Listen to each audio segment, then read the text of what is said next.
ያፌት ኤፍራታን ጉድ አደረጋት። በዛሬ ቀን እንዳያችሁ አስገድዶ ከሷ ጋር ተኝቷል ማለት ነው። እሷ ፍላጎት የላትም እንኳን አብሮ መተኛት አይደለም አብሮ መብላት ራሱ ፍቃደኛ አይደለችም።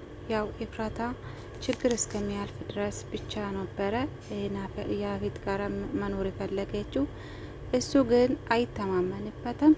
ምክንያቱም ነገ ትክደኛለች ብሎ ስለሚያስብ ይሄን ነገር አደረገባት። እንደገና ደግሞ ብዙ ጊዜ ጠብቄሻለሁ፣ እኔና አንቺ እኮ ምስትና ባል ሆነናል፣ ስለዚህ አንድ አልጋ ላይ መተኛት አለብን፣ ለዛ ነው እኔንም ተረጂኝ ብሎ እንትን ብልም ኤፍራታ ግን በጣም አዝና አልቅሳለች። ይሄ ነገር እንዲደረግበት አልፈለገችም። ምክንያቱም እሷ የምትወደው ናታንና ናታን ነው። ደግሞ አርግዛለች ከናታን። የናታን ልጅ ተሸክማ ነው የለችው። የምታስታውሱ ከሆነ ያፌት የምታገባ ቀን ናታን አንድ ቀን ልጃችን አንድ ላይ እናሳድጋለን፣ ያንተ ልጅ ተሸክሚ ያለው እያለች ነበረ። ስለዚህ ኤፍራታ እርጉዝ ናት ማለት ነው ለናታን። ግን ያፌት ዝም ብሎ ነው የለፋ እንጂ ኤፍራታ አሸንፋ ወደ ናታን እንደምትሄድ ተስፋ አለኝ። ውድና እየተከበራችሁ ቤተሰቦቼ ደህና ናችሁ ወይ? ሐረግ ድራማ ክፍል 82 ተለቋል። ከፍታችሁ እዩት ማለት ነው። ኤፍራታ እንዳየነው በክፍል 81 አስገድዶ ነበረ ወደ አልጋ የወሰዳት። የጨቅላ ሽርሽር እንውጣ ብሏት እሷም ወጥታ ነበረ። ከዛ መልስ ስመለሱ ግን አስገድዶ ወደ አልጋ ወሰዳትና ጉድ አደረጋት። ኤፍራታን በጣም አለቀሰች፣ በጣም ተከፍታለች። እና ግን ደግሞ ያፌት በዚህ የሚያስራት መስሎት ነበረ። ኤፍራታ ግን ለሱ ጉድ እየሰራች ነው። ግን ወደ ድርጅቱ መሄድ ትፈልጋለች። እሱ ግን ፍቃደኛ አይደለም። በፊት እንኳን ቀጠሮ ነበረ የሰጣት። ዛሬ ግን ሌላ ስራ ብትሰሪ ይሻልሻል። ያው ኤፍራታ እኔ አሁኑ ላይ የራሴን ስራ መስራት ራሶኝ መኖር የራሴ የሆነ ነገር እንድኖረኝ እፈልጋለሁ ብትልም ወደ ድርጅቱ መሄድ እፈልጋለሁ፣ ያው ያንተ ንብረት የኔ ንብረት ስለሆነ እኔም ወደ ድርጅት መሄድ እፈልጋለሁ ብትልም እሱ ግን ያው የኔ ስራም እንዲጋለጥ እንደማይፈልግ እንደገና ደግሞ እዛ ሄደሽ የቆየ ነገሮችን ከምታወጪ እኔም ደግሞ ሁለታችን አንተማመንም ስለሆነ ሌላ ቢዝነስ ብከፍቺ ይሻልሻል ብሏታል ዛሬ። ኤፍራታ ግን ዋና ነጥቡ እዛ የተቀመጠችው ወደ ድርጅቱም ሄዳ ምን እንደምሰራ እንደገና ደግሞ ያፌት የራሱን ስራ ስለሚያውቅ ያው ምስጢሩ እንዲወጣ ስለማይፈልግ ወደ ድርጅቱ እንድትሄድ ፍቃደኛ አይደለም። ኤፍራታ ግን ዋና ነጥቡ ድርጅቱ ጋር ሄዳ ያፌት ምን እንደምሰራ እንደገና ደግሞ የወንጀሎች ስራ ምን እንደሆነ እሱን ለማጋለጥ እየሞከረች ነው። ግን እሱ ኤፍራታ በጣም ይጠራጥራታል። ብቻዋን ራሱ ቤት ትቶ መሄድ አይፈልግም እንዳያችሁ። መጨረሻው ግን ኤፍራታ ምንም ቢሆን ብልጥ ስለሆነ ታሸንፋለች። በደካማ ጎኑ ገብታ እንደምታሸንፍ ተስፋ አለኝ። እሷ ሁሌም ብትሆን የምታስታውሰው ያፌትና ያፌት ብቻ ነው። ጽዮንና ቢኒ ደግሞ በአሁኑ ሰዓት በጣም ተጣልቷል። በዛሬ ቀን ያልሆነ አጸያፊ ሜሴጆች ተላልኳል። እንግዲህ ቢኒ በጣም ተናዷል። እውነት አለው። በጣም ይወዳታል፣ ያፈቅራታል።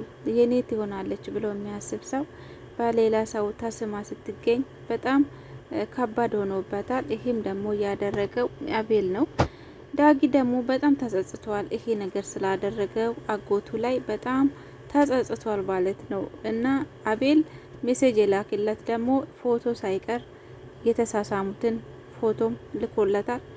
ጽዮን ግን አስባ አልነበረም ያደረገችው፣ እሱ አቀነባብሮ ነው። እኔ የትኛውም ሴት አታመልጠኝም እና ምንም ነገር አታስብ የኔ ናት ብሎ ላክለት። እሱም በጣም ተናደደ። ደወለለት ማለት ነው። ድጋሜ ሜሴጅ ቀርቶ ደውሎለታል። ቢሆንም ግን ጽዮን በጣም ተናዳለች።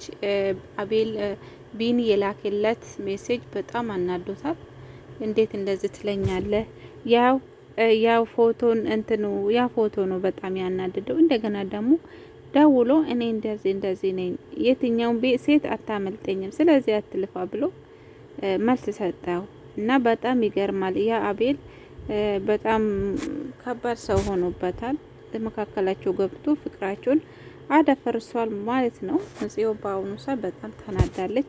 ወንድሜ ይሄንን ነገር ከሰማ ምን ልበለው እያለች ነው። ያ ፎቶ ደግሞ ሚዲያ ላይም ሊለቆ ይችላል አቤል ማለት ነው። ይሄን ከለቀቀ ደግሞ ናታን ማየቱ አይቀርም እና እንደገና ደግሞ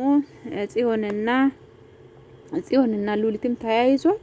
ካሁኑ በኋላ በጣም እጎዳሻለሁ እያለች እያስፈራራቻት ነው ጽዮን እና ሉሊትም ደግሞ ለምንድነው እኔንን መርዝ አበላሽኝ? ሐኪም ቤት እጄ ስመረመር ይሄ መርዝ ነው የበላሹ፣ የተመረዘ ምግብ በልተሽ ነው ተብያለሁ፣ ምን አድርጌሽ ነው ብላ ብትመልስለትም ግን ሉሊት ጽዮንን ያደረገችው ረስታለች እና ጽዮን ደግሞ ያስታወሰችው ማንም ሰው አቅም እሷ ግን ቂም ይዛለች። ለዛ ነው በአሁኑ ሰዓት ተያይዟል።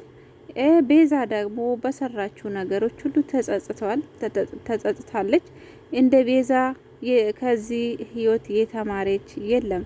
በጣም ተምራለች። ህይወት ብዙ ነገሮችን አስተምራታለች። አሁን ግን ወደ ኋላ ተመልሳ ያጠፋችው ነገሮች ሁሉ ማስተካከል ባትችልም ግን የወደፊቱ ህይወታን ማስተካከል እንዴት እንደምትችል ብዙ ነገሮችን እየተገናዘበች ነው። እኔ ከቤዛ ብዙ ነገር ተምሬያለሁ። ሰዎች ምን አይልም ጥፋት ቢያጠፉ እንግዲህ እንደዚህ ተምሮ ወደ ራሳቸው ሲመለሱ በጣም ደስ ይላል። እንደዛ ነው ቤተሰቦቼ። ያው ከናታን ጋራ በሰርግ ቀን የተነሱ ፎቶንም አንስታ አስቀምጣለች። እንደገና ደግሞ ከናታን ጋራም መፋታት ሞክራለች፣ ጀምራለች። እንግዲህ እንፋታለን እያለች ነው። ቤዛ እንግዲህ በራሷ መተማመን ጀምራለች። ሰዎችንም መጉዳት ትታለች። ራሷና እየኖረች ነው። እንደዛ ነው ውዶቼ። ኤፍራታ ግን በጣም ታሳዝናለች። ናታን ደግሞ ዛሬ ታሪክ ሰራ። የአንዷን ሴት ህይወት አድናታል። እሷ በጣም ልትደፈር ነበረ፣ ግን እሱ ወዳው ሮጦ ደረሰላት። ኤፍራታም ለሴቶች ብላ ብዙ ዋጋ እየከፈለች ነው። እሱም ደግሞ ዛሬ እችን ሴት ስላዳነው በጣም እኔ ደስ ብሎኛል። ናታን ጀግና ነው። የምር የሚገርም ነገር ነው። ህይወታቸው ደግሞ ይመሳሰላል እና የአንድን ሴት ህይወት አዝርፎታል ማለት ነው። ቤተሰቦቼ ግን ማን ይሁን ያ ሴት ያሳገታት ማን ነው? ያፌት ነው። ግን አለቃ ሲሉ እያወሩ ነበረ። በውድ ዋጋ አስዟት ነው እንግዲህ ከቤተሰብ ብር ወይ ቤት ወይ መኪና አይታወቅም። ብዙ ነገርን አስዞታል እና እንደዛ ነው ቤተሰቦቼ። ናታን እንግዲህ በኤፍራታ ፍቅርን ብሳቀቅም ዋጥ እያረገ እየኖረ ነው። በዚህ የአባቱ ሀዘን፣ በዚህ ደግሞ የኤፍራታ ፍቅር ከብዶታል እና በአሁኑ ሰዓት ኑሮ የከበደ ሰው ቢሆን ግን ደግሞ ጽዮንን እያመሰገናት ነው። እሷ ናት ሰርታ የምታበላኝ የምታኖረኝ የታናሹ እህቴ ናት ብሏል። እንግዲህ ጽዮን ብልጥና ብህል ሴት ናት።